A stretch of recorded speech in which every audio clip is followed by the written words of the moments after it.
Passons à la correction de cet exercice sur le glossaire. Pour la commodité de l'exercice, j'ai déjà saisi le code, donc voici le résultat attendu. Donc en haut, ici, nous avons A, B, C, qui sont donc des liens, et c'est donc une énumération de liens. Donc nous pouvons très bien ouvrir une liste UL, une liste non ordonnée, et y mettre des ELI. À l'intérieur de ces ELI, nous allons y mettre des liens, qui nous emmèneront vers la partie A, B et C.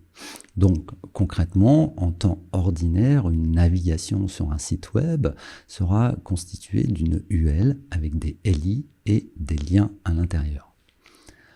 Donc nous avons la première partie qui est donc une balise H1 pour la lettre A, puis nous avons une liste de définitions ouvrante et fermante, ici à ce niveau-là, puis nous avons le terme à définir qui est le mot encre, puis ici nous avons sa définition qui est donc une erreur, c'est un DD et non un DL.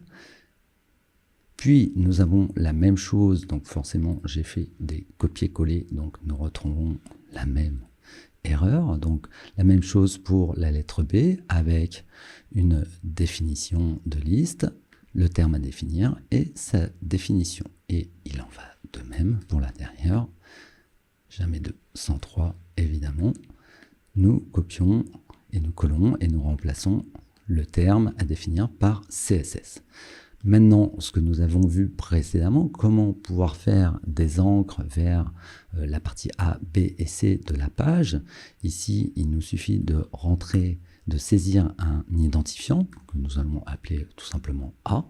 Ici, un identifiant que nous allons appeler B.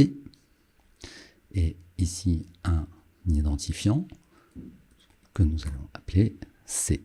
Très bien.